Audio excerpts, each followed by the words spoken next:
one thing that I really, really, really hope whoever whoever needs to hear this is that you aren't just one thing. You are a football player, but eventually you're not going to be a football player because all good things come to an end, and you gotta prepare yourself for that and take school seriously.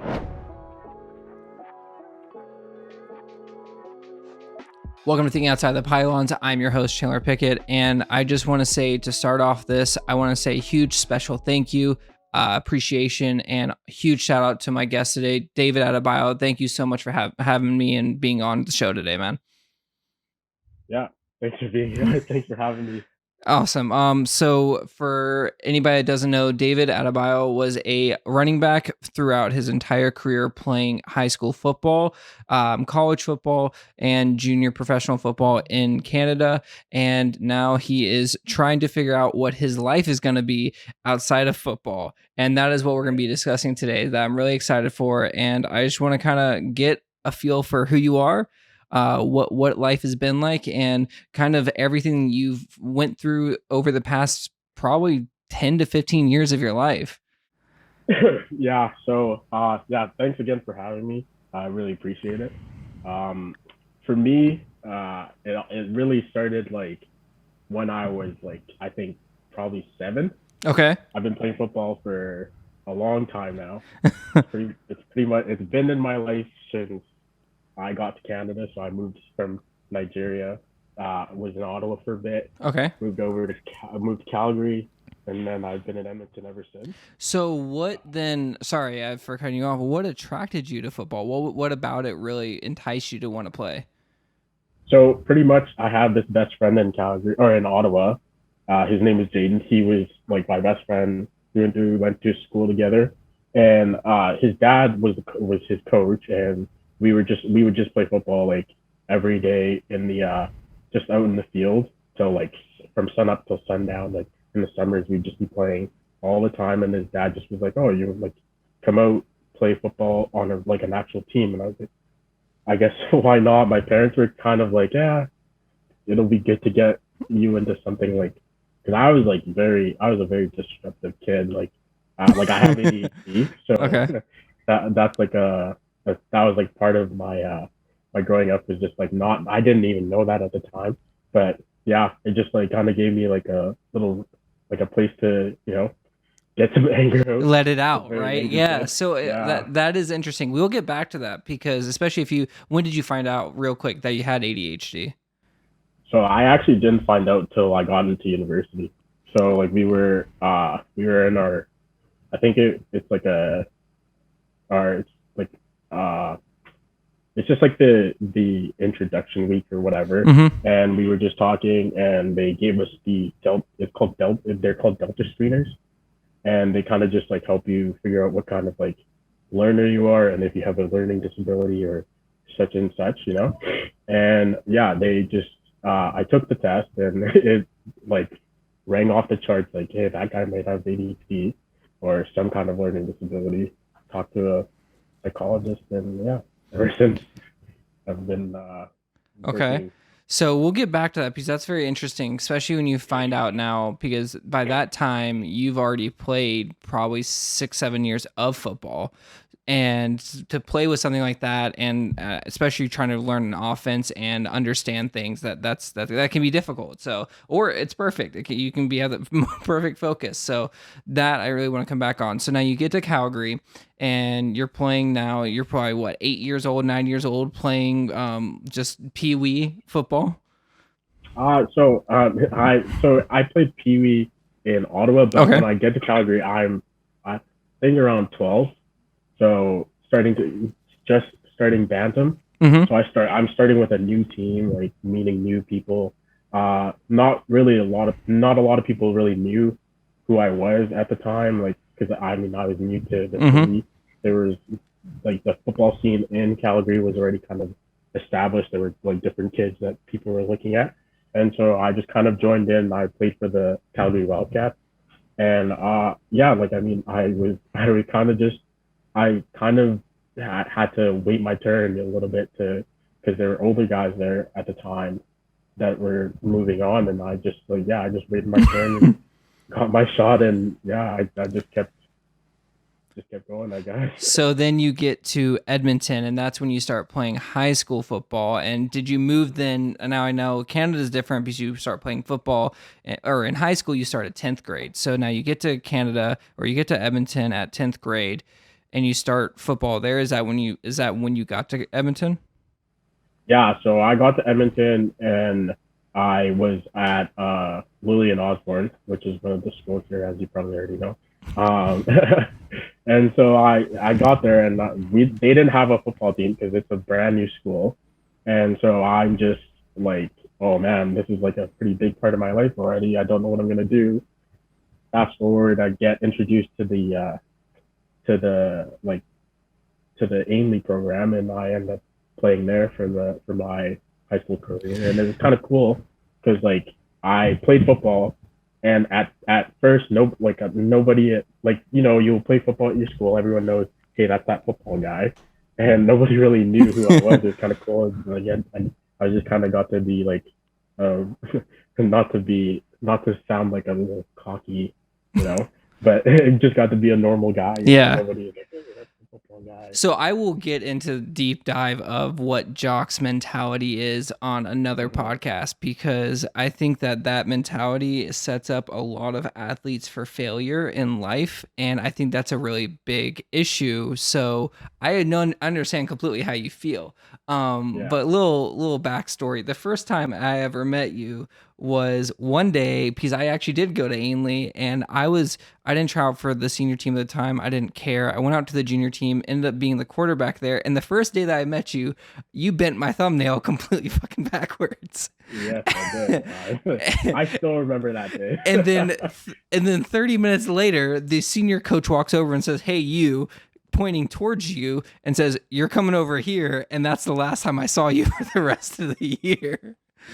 Yeah.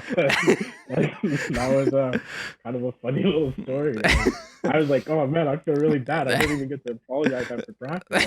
I didn't get to leave. But your 10th grade year, you back up to one of the best running backs, honestly, in Ainley history. But you get to experience a masterful team, an undefeated Harry Ainley team, where you guys go on to win provincials, and just a magical season all around. A lot of the coaches ended up leaving because of it, and it was just a great time. I know your last game, it was like -20, straight wind in Lethbridge, which is the windiest city in all of Canada. And that, Yeah. what was that like? What was that, being introduced into football into Edmonton, and the team you play for just goes on this magical run that you could never imagine? Yeah, no, it was awesome. I mean, I had won some like big games in the past, like just, but it's like it's Bantam, it's Pee Wee. Mm-hmm. It's not really like a big game. It doesn't it like I mean it does build you up, but nothing to that magnitude. And yeah, just playing, like being in the game. I think I got in like a handful of times, but I don't care because it was such a great time. And yeah, like playing behind Andre was a was a good time. That I would say probably made me the running back that I ended up, as I continued to play, made me the running back that I was, because I got to learn so many things. Like I'm very thankful for him, and I still like talk to him every once in a while. But yeah, like such a great experience. I wouldn't trade it for the world. That's awesome. So then Yeah. fast forward into 11th grade. Now you are the premier running back of the Harry Ainley Titans. You are the starting running back. What was that transition like, going from pretty much in the shadows your first few years of football in Edmonton and Calgary to now you're the man, you're the guy? What did that do for you? Honestly, like I feel like when I was playing, I didn't really think about it as like, oh, I'm the guy. Like this is my like team now.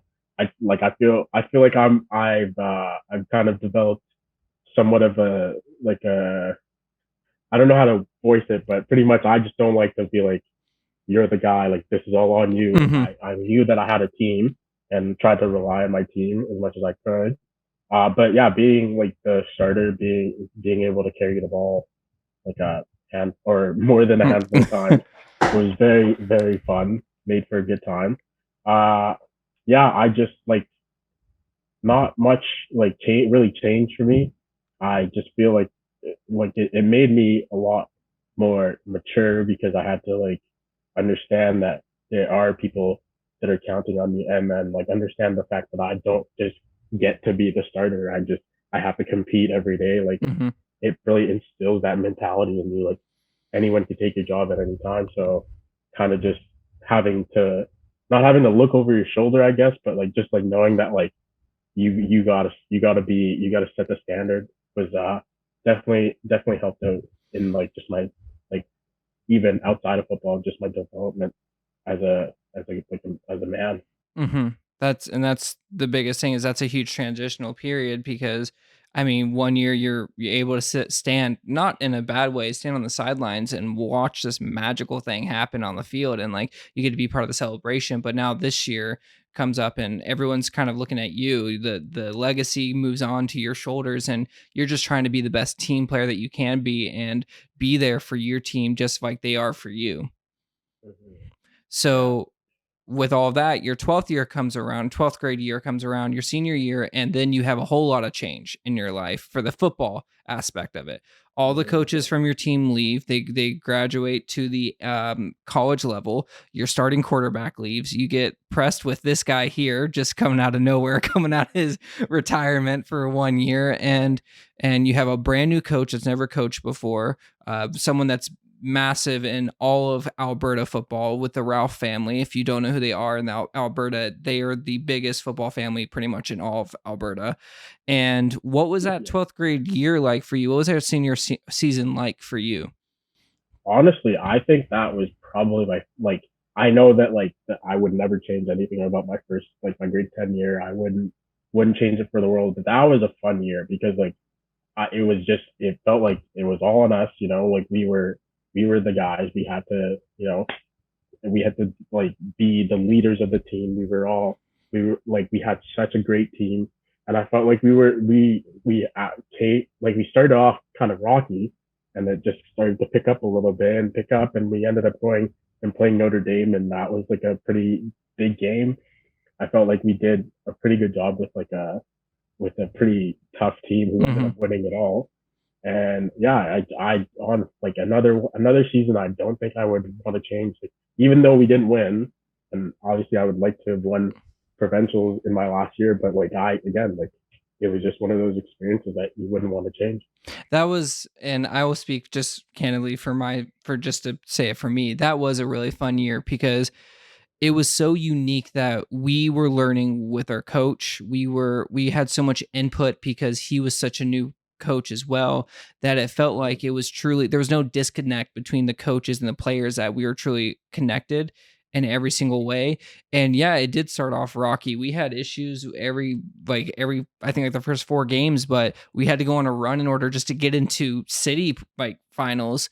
We were able to make it, beating the number 2 team in the province and making them cry after the game. I still remember that. Yeah, The kids I crying at told Bud Reggie about that during the whole time. I felt and like one of my best friends was on that team, and yeah. like yeah, I mean, we would watch the highlights, and when I got because we played together in university, and like there were times where I'd bring it up and be like, hey, I got one on you. It was and fun. and then we go and we travel down to Lethbridge. We get into the South bracket, so we have to travel to both games, and then our last game is in the worst weather you can imagine a football game to truly be in. I remember the first play of the game, I dropped back and the ball deflated in my hand. I felt like Tom Brady in Yeah, the AFC Championship, yeah, yeah. but we That was lost, so it didn't really matter. But no, that was a great season for my account. I'm glad you enjoyed it because that sets you up now, because after that 12th grade year, you got invited to the Senior Bowl. And then yeah. backtracking a little bit, you made the Alberta team going into your 12th grade season, didn't you? Yeah, I did. I made the uh U18 under 18 team, and yeah, I had one of that was like one of the first times I've like been on a team like that. It was super fun because everyone was like at a like such a high level, and it kind of set me up to kind of understand what I was going into after my grade 12 year, just kind of like understanding that the pedigree for the players that are on that, like on the in the next level, are just absolute like way higher than what we were like playing, what I've been playing, what I had been playing against in just like just our like high school leagues, just Hmm. because everyone was good. Like the Manitoba team was good. The Quebec team was amazing, and I'm sure like some of the guys are probably playing in the league now. And yeah, just like kind of set me up to understand like how where I need to get to, because I played on that team and like I got a few I got a few starts and did what I could with it. And like obviously that kind of helped me get to where I where get to the point where universities were looking at me. And so I did my best, and it worked out for me. And yeah, it just kind of taught me like, hey, this summer you really got some catching up to do, because like everyone else was just like so good, and it was just such a good experience for me to kind of gauge where I was with everyone in terms of like skill levels with Hmm. everyone else.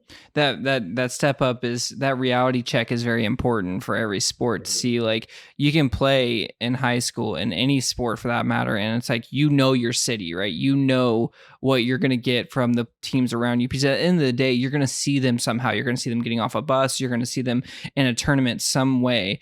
But when you travel somewhere or you see what people are like outside of your little area, it's completely different. You get different mentalities, you get different work ethics, and you have to make sure that your work ethic and your capability is at the same level, if not higher, than those other teams or other players that you're going against. Yeah, for sure. It's like it definitely is just it's different. Like you said, I've seen all that I needed to see in Edmonton. Like I had played flag football in the summers with like all the Edmonton guys. Like I'd seen all that they had to offer. It just was a different experience getting to go to our the team Alberta. It was just Hmm. like a completely different experience. So then now, after your 12th grade season, you don't go straight into college and straight into university. You do take some time for yourself, but you do play in the junior league in Canada for the Edmonton Wildcats, correct? Yeah, So yeah. what did that teach you, and what did that set you up for as a player? Oh man, junior was a big time. Like I needed that. Like if I didn't play junior, I don't think I would have lasted in college or in university. I just feel like I wasn't ready to play at that point in my development. Like I was not ready to play on a university level, and I just was like I was very happy that I played junior, just because like it taught me to just understand that now there are people like it just like the UL Alberta thing. Like there are just teams where or players that are gonna be just as good, if not better than you, and your work ethic and like just everything that you like I need to do needed to be a step up. Like it needed to be more than just like more than just what I was doing at the time. Like I needed to step it up way more. And it was nice because I just like I got in there and they just happened to need a running back, and I played through the whole season and like had a pretty good year. I ended up winning a couple of a couple of awards. So that was a good time, and yeah, I'm very thankful for the Wildcats and what That's they did for awesome. me. That's amazing when you're able to help a team in a moment like that. Like, that's the biggest thing, is because I can truly relate with you, because that's pretty much what happened to me, right? Yeah, I went into 2 weeks before football season starts in 12th grade, and you walk up to me and you're like, "Hey, our team needs a quarterback. You want to come try out?" yeah. And sure enough, that's what happened, and we didn't have a backup quarterback for the entire season. So Yeah, I now we truly can't get hurt. so I truly know what that feels like, and it is a good feeling to know that, and it sounds ridiculous, but to know that you're needed, right? To know that, like, it is important for you to be on the field, and they need you on the field, because yeah, they might have someone that can be there, but you know that you've prepared for this moment. You know that you're the best player for this position on the field for yourself, so you can go out there and prove that every single day. Yeah, exactly. Yeah, it was great. Just like yeah, because again, it's another different experience that I hadn't experienced before. Like I came in there and it was just kind of one of those things that they weren't doing so hot at the time. Like it was just kind of like it was a pretty good team, but it just like wasn't like things weren't working out with the running back that they had, and they just needed a guy, and I ended up filling the role pretty well, and yeah, I ended up being a pretty good year for me in terms of football for sure. That's awesome. And you got free tickets to go see the Eskimos play, technically. But Exactly. so now you transition into playing college football. Now, when it came to making the University of Alberta team, what was that process like? Did you have to try out? Were you like, was there an opportunity for you? How did that transpire, I should say? Well, fortunately for me, I actually pretty much had a spot on the team from the get go, just because of the relation. Not even, I guess, not the relationship, but like just because I had shown that I was like a guy that like can play at that level, and uh, Coach Chris Morris was uh he was my coach in my first year, and so I had like that that relationship with him. He kind of trusted me a little bit, so I didn't really have to try out. I had a scholarship and everything, so it ended up being a like pretty advantageous deal for me. And yeah, I just it was one of those things where like he was talking about like right after our training camp, he was talking about like cuts and stuff, and I was like, oh man, I wonder if I'm gonna get cut. And I was just saying, nah. But yeah, it was a good time. I think it was like it was one of those things that I just like made me feel pretty good about myself, just like knowing that like, hey, you're on the team. Yeah. Like they want you here. Like these are your guys. Like it was a very nice feeling for sure.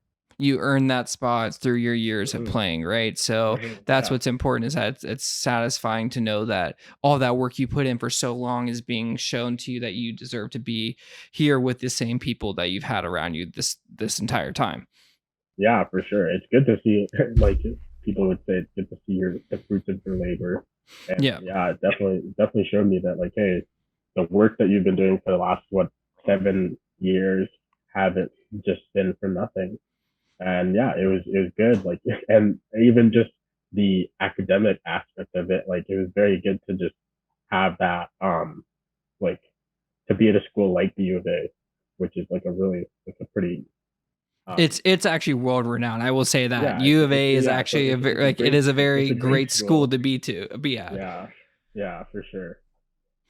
So now going to what we were talking about before, and how you found out you were diagnosed with ADHD. Was this what you found out, I would say, in your freshman year of college, or was it before that? Yeah, I found out in my first year at the U of A. It was just like yeah, like one of those things where I never really thought about it, and the more they talked about it, I was like, oh, interesting, that's me. I did have like a, like I was very active in my childhood, got in a lot of trouble. That's like those are like the things, the buzzwords, that are coming up. I was like, oh, it's literally me. I need to get this test. And yeah, So it just with changed my that, life actually. the reason why I'm asking is because, I mean, it's November now, which is obviously Movember, which is very big for men, and just everything that surrounds men and kind of their mental health. And now I want to know, with that being said, were there ever moments that you look back in your football career prior to that point that where you really saw that part of it? Not saying that's a mental illness, but it is a condition in which you have to live with, correct? Yeah, no, absolutely, it is. I mean, like, I think it actually, it is defined as a it's like a mental illness. It's a disability. Yeah. It's recognized as a disability. But yeah, no, I definitely saw it. It was hard. Like my first year of university was hard because I just like had to balance school, football, and like just like having to learn new plays that like I had never had struggled so much with learning new plays, and I knew like it was just like it was one of those things where like my brain just wasn't connecting, and it's just like it was just one of those learning experiences that I think now doing what I'm doing with school, like it's like everyone in my program right now is like stressing out, like we have so much homework, all this stuff, and I'm just like, oh man, this is like I was doing this in my first year of university. Like I had no free time. Like all like it was football, school, football, school, football, Hmm. school. And so like just like knowing that I had that, like, I going through that process definitely was one of those things that like has made me who I am today. Like, I feel like I'm better equipped to handle like the stress of like like a full-time school and full-time job, just like trying to balance those two things out. Like, definitely was one of those things that, like, I would say is probably one of the most impactful things that happened to me in my like years of playing football, for sure. That's awesome because I think that's really important because one of the things I always notice that people don't really realize how difficult it is to be any college athlete, that like it's not the glitz and the glamour that people think it is. Yeah, you get to get gear. Yeah, you're on the sideline, but in any sport, especially football, there is so much studying that comes to it. There is so much work that you have to do on top of it. And now it's not like, oh, hey, let's go to football practice. Now it's like, oh, I'm done with football practice. Okay, let's do a workout. Oh, crap, I have to go to class right after, right? It's Yeah. not like high school where you went to practice for 2.5 hours after school and it was willy nilly, whatever, go home, do your homework, whatever you need to do. Now you're doing practices in the morning, school after, going back to practices, having these meetings, having to study. And I think that this is one of the reasons why I've wanted to kind of do the thing that I'm doing with this podcast, because I want that part of it to really be noticed, that when it comes to becoming a student athlete and an athlete in general, there is a lot of stuff that you have to juggle, a lot of stuff that you have to focus on and work on every day, whether it be hanging out with friends. Like, you have to work in order just to be with your friends, right? Oh my god, don't Like, even. Like, so I was dating. I was in a long-term relationship at the start of my uh U of A career. I think maybe like halfway through the season that was over, because like there was no time. There was no time to like hang out with his girlfriend. There was no time to like hang out with your boys. Like, I had to separate myself from my high school friends. Like, I didn't talk to my high school friends anymore. It was literally just the guys in the locker room and my profs, and that was it. Those are the people that I interacted with every day, and it was just one of those things. Like, it like mentally, it's so tough to just to get to that like point where you're like, I don't have time for anyone. It's just me, football, and like school, and that's it. And just like finding that balance was like, and pardon my language here, was a bitch. Like, it's yeah, just no, it's hard. completely It's okay. Don't not. worry. I put that not suitable for work on all my podcasts. So Just, just in case, yeah, you never know what's going to happen. We're candid here. yeah, it's crazy. And that's what I really want people to get, is that you have that every single day, and it can go upwards to 4 years. And like, Mm-hmm. even in your off season, even in summertime, yeah, you might get a break, but if you want to be the best at any sport or stay in front of school, ahead of school, Mm-hmm. you have to do more work, whether it's on the field, whether it's on the court, or whether it's in the like classroom. You have to be doing something all year round. Oh man, you don't need. It's not even if you want to be the best. You want to stay on the team. If you just want to stay on the team, you got to be. You got like even like for me, the season was the best part, because like you have football, and then you have practice, and you have a structured schedule.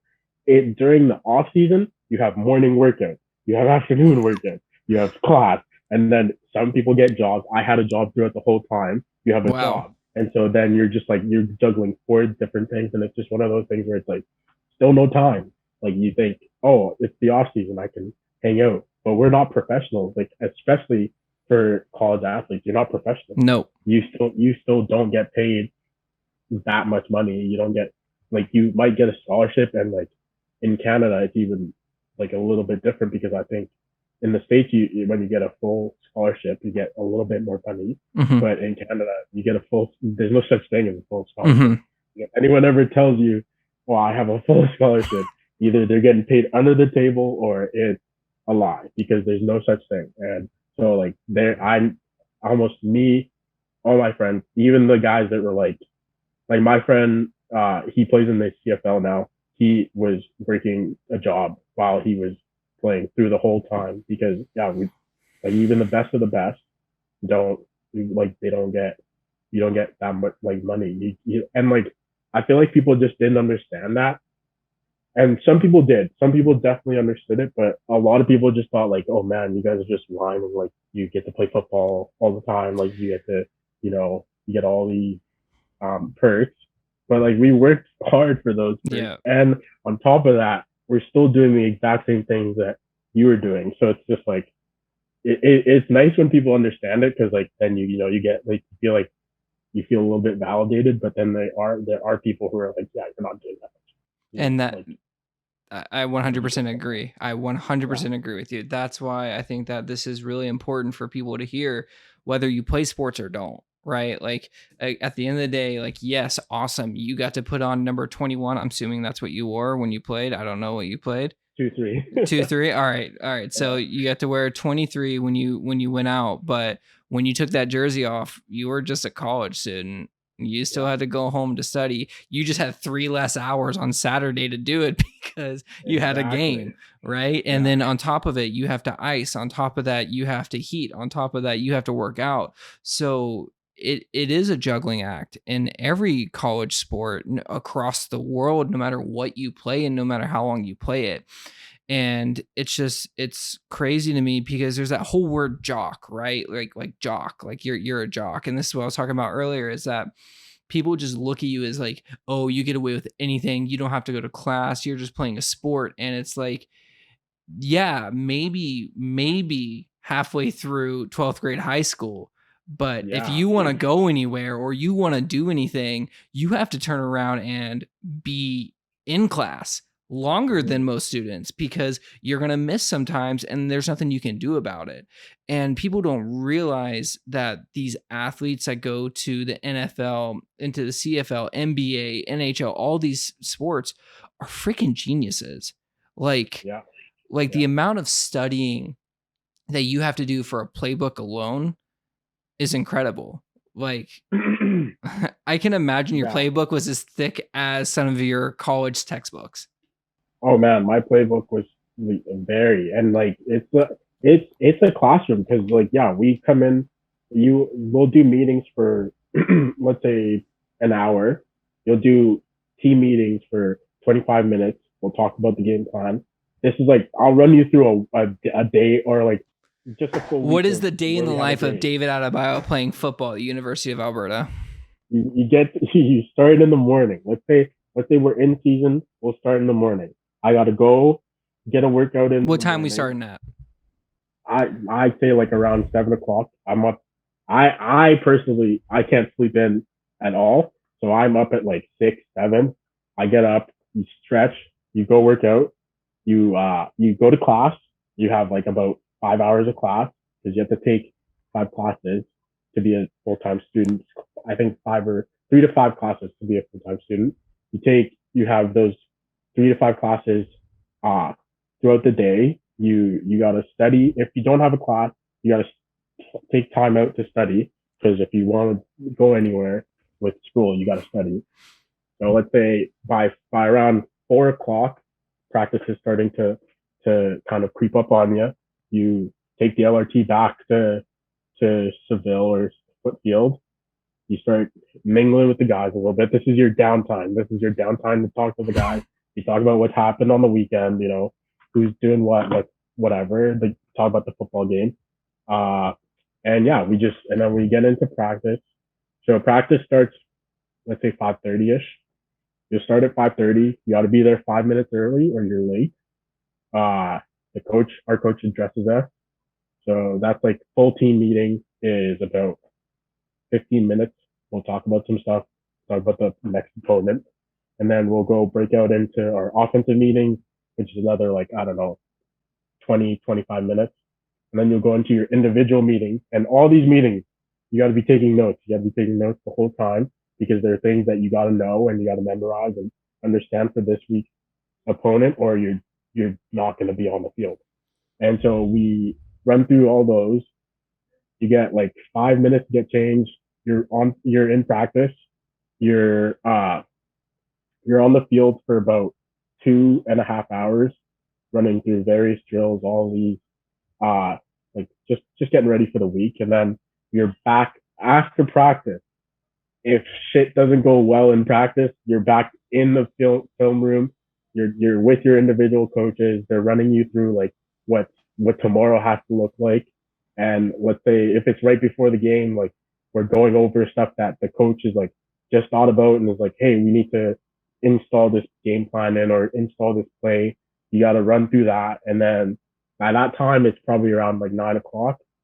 You got to go home, eat, shower, probably ice because you're sore, and then maybe let's say by around 11:30 or 11, you gotta maybe look over some things, and then you gotta be in bed by like 12, and that's your whole day, and that's you have something in those chunks, and like the people who were like really who I I've seen be really successful were really good at managing those times, and they teach us like time management because they knew that like if you didn't manage your time well, you're gonna have problems. You're gonna have like mental illness issues because like you're not managing your time. You're always stressed. Like You're always and so tired. You're always yeah, depressed. Like, yeah.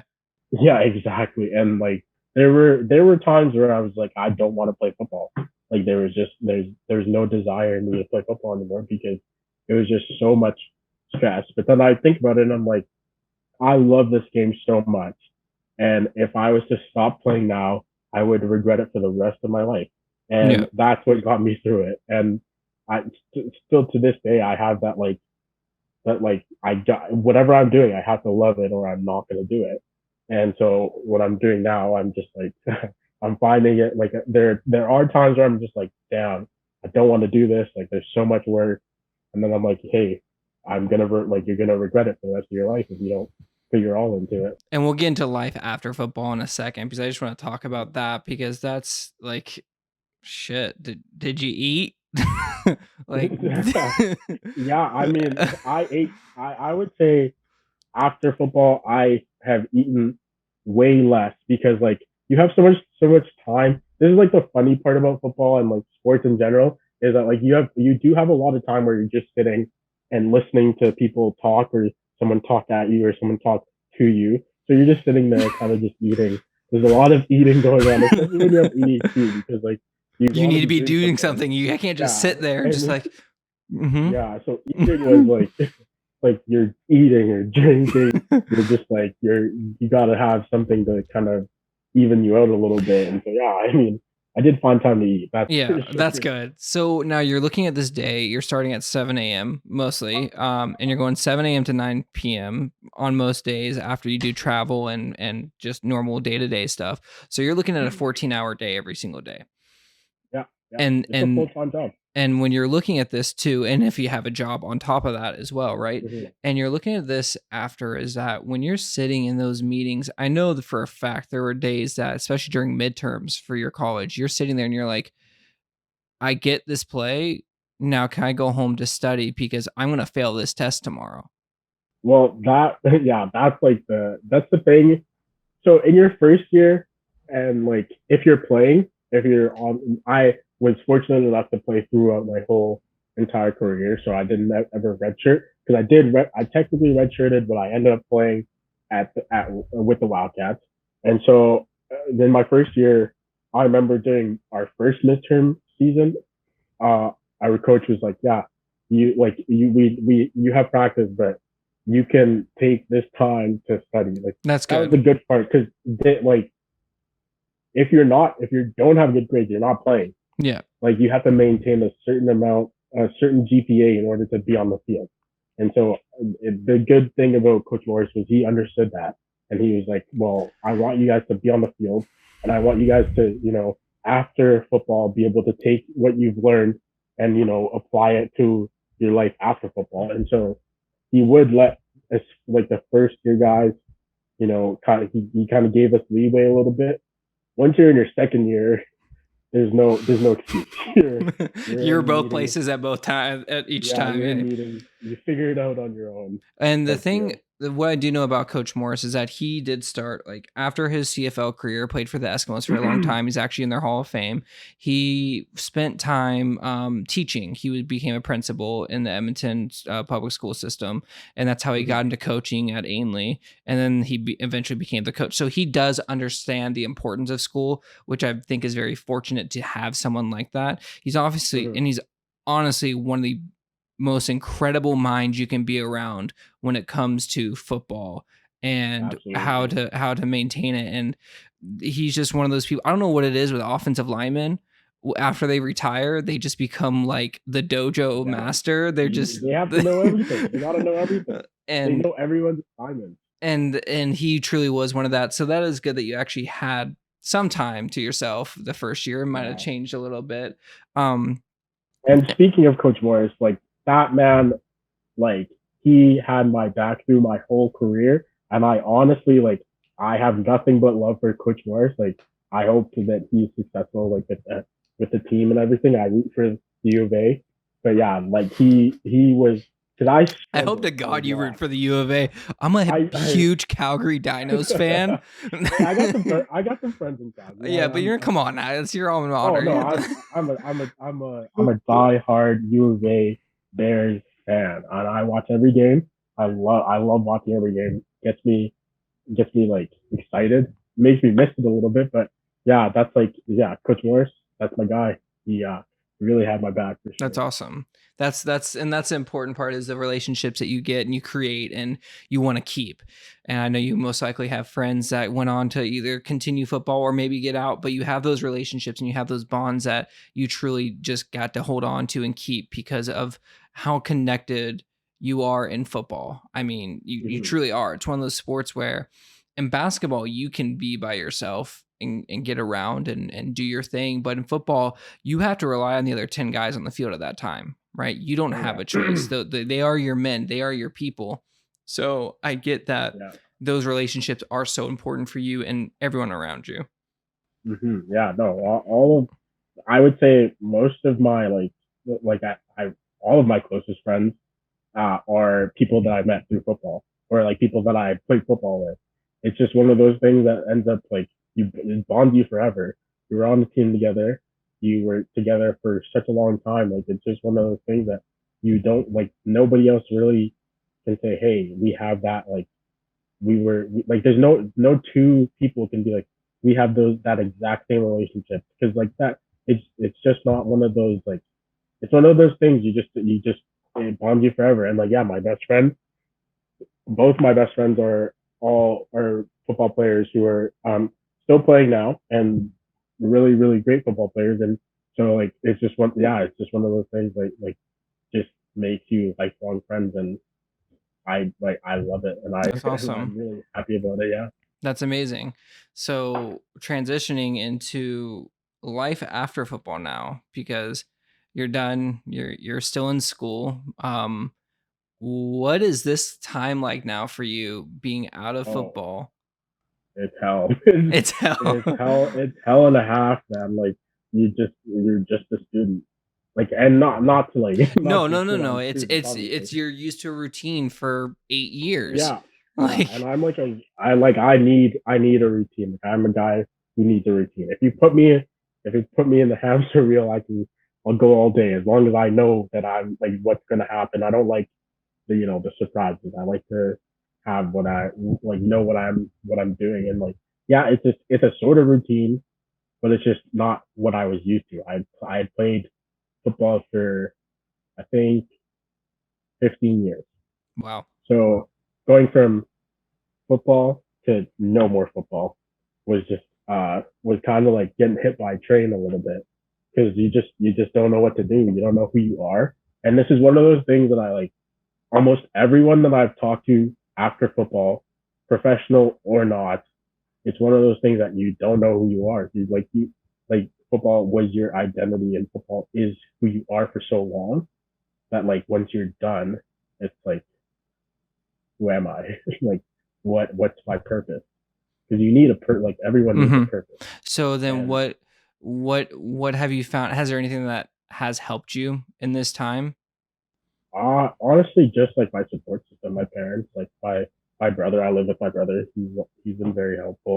Um, my friends, they've all been really helpful. I would say if you just have a good support system around you, it's one of those things that you like. It's so undervalued, I would say, and like you just don't understand. Like especially when you're younger, you don't understand how important it is to keep those good people in your life, like to have them in your life still, and like just like be appreciative of them, because yeah, like those are the people that have gotten me through that identity crisis. And like Hmm. now I kind of feel like I've gotten a groove about like my life, and it's like I'm so thankful for those people, And and they know who they are. well, hopefully they'll listen and they'll agree with you and they'll give you a hug after, because that's what this is about, is that being an athlete in any capacity can honestly make you feel alone, even if you have everyone around you. You don't For sure. realize until after it's all gone what you had before. And what was that last moment like for you with football? Whether it be your last game or last practice, what did you feel coming off that field for the last time, knowing it was the last time? Guess what? I didn't know. I Really? honestly, and for me, I think it was better that way, because like I feel like if I knew, and even then, because my last game was in Calgary against Calgary. It was a playoff game. We lost. We had previously beaten them like that year at the start of the year. We were feeling pretty good. We get to Calgary. We didn't like shit the bed or anything. It was a close game, and like we ended up not being on the right side of the win or the win loss column. And yeah, that was it for me. And obviously I was like, oh yeah, we'll get him next year. And COVID said, no, no, sir, you will not be getting anything next Oh year. no. And so I lost my last season, and I could have come back this year, but it just after the best part about this was or about this situation was that like I got to like I had COVID as an excuse for why I'm not playing football. So I couldn't just be like, oh man, I'm I'm giving up. And I had that time during COVID to kind of think about like what I wanted to do and like think about like is football gonna be The end all in be all. the yeah, is gonna be the end all be all for me, or like just like be the is that what I want to do carrying on? And one, my body said no, no sir, your knees are gone. And two, I just like I felt like I feel like there's more in store for me than just football. That's And awesome. so like yeah, I'm just like getting that realization, and like I said, having that like support system to talk to me and like help me out is just been like made a world of difference. And like I would say I still have moments where I watch football and I'm just like, damn, I really missed it. But for the most part, I'm pretty happy with where I am in my life, and I just can't. I wouldn't I like my story as written so far. I would not change anything about it. That's amazing. I've made many mistakes, and um learned from those mistakes, and will probably make more mistakes. But I have no regrets about anything, and I just yeah, football's made me who I am. But I'm ready to move on to the next chapter in my life and kind of make a mark on the world. That's awesome. So that actually being said, have you thought about ever possibly getting back into football at maybe a coaching level or just any level that can help give back to that community?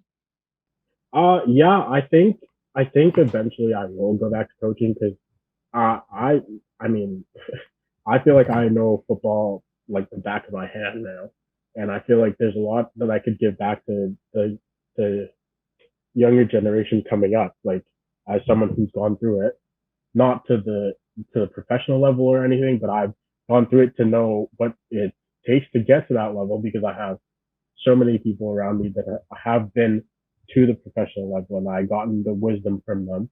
And yeah, just to have that being passed on, I would love to do that eventually. I still got to figure out my life first. And then I think, yeah, I will be going back and giving back to the community that pretty much raised me. That's awesome. So that Mhm. with that, you eventually we'll possibly give back to the community. If you had one piece of advice for any person either starting football at age 8 or getting ready to go into high school football or getting ready to go into college football and the workload or whatever it has to be, what is your biggest advice to anyone that's going into the sporting life? I have so many things I could talk about, but the one thing that I would say is take it seriously and honestly treat it like you are getting paid to be there. Treat it like, because if you like, if the love for the game is one thing, and you can love something and still kind of be half-assed about it. And that's one thing that I found out in my first year is just like you can't be half-assed about football. It's too dangerous of a sport to just play with half hardness. You have to play full. You have to go full, and you have to kind of put your all into it. If you want to get anywhere in football, you got to put your all into it. And if you want to get anywhere in football, you got to play smart on and off the field. And the one thing that I really really really hope whoever whoever needs to hear this is that you aren't just one thing.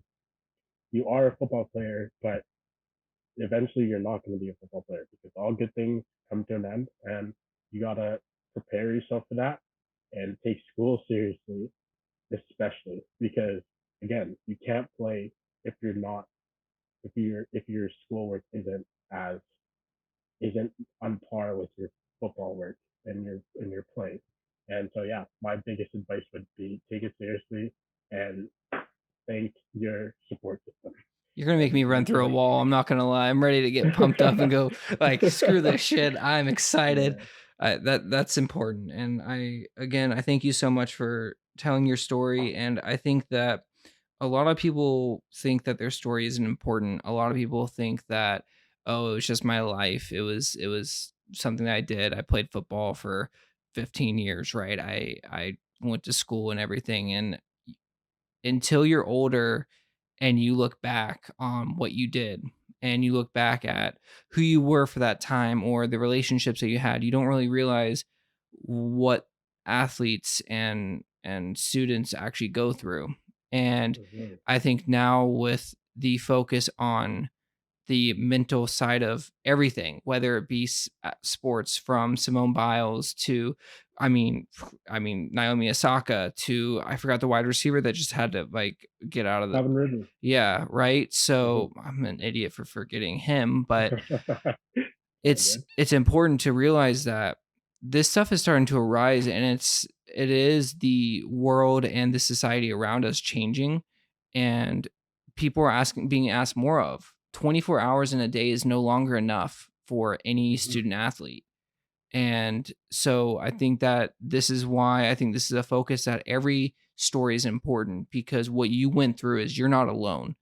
There are hundreds of thousands of kids that lived your life, but you just don't know it. Mm-hmm. And that's my mission to hear these people. That's my mission to listen to you and hear your story. And I don't want to tell your story for you. Yeah. And I want you to be able to tell your story and be comfortable with the way you said it and be able to go to sleep tonight and know that whatever you said, you truly stand by. So I thank you for your story. Thank you for everything you did. I thank you for our relationship, our friendship that we had. The last year of football that we had together was truly incredible. I know we went to go on and play other sports together, which was great too. Mm-hmm. We had a great relationship. Our entire full years going to school together was great. And I'm Mm-hmm. glad to call you a friend as well. And honestly, I wish you the best. I know you're a full time student now, and I hope that you can get through it and start your career the way you want to be able to start it. Thank you, man. Likewise, I really appreciative of the opportunity to just like have the platform to talk and just honestly, just like even when you told me that you wanted to do this, I was like, yeah, hell yeah, I'm on board. Like I want like just having a conversation with especially you because you you were like at the start of my career and just in the middle there, and you understood exactly like you kind of seen it everything play out, and it's awesome to see this podcast starting to get up and running, and like I love watching them, love watching the episodes, and also just like I was really excited to be on it, and I'm glad that you invited me on. So thank you. Of course. And again, This is just nice. This was nice to talk, and I appreciate everything you did, and I really just hope the best for you. Otherwise, for Thinking Outside the Pylons, my name is Chandler. I am the host. This is David Adebayo, an incredible guest, an incredible person, and you will see him on the football sidelines sooner than he thinks. But other than that, I hope everyone has a great day, great night, and please enjoy, rate, review, and subscribe to the podcast on all platforms. And have a great night, guys. Bye.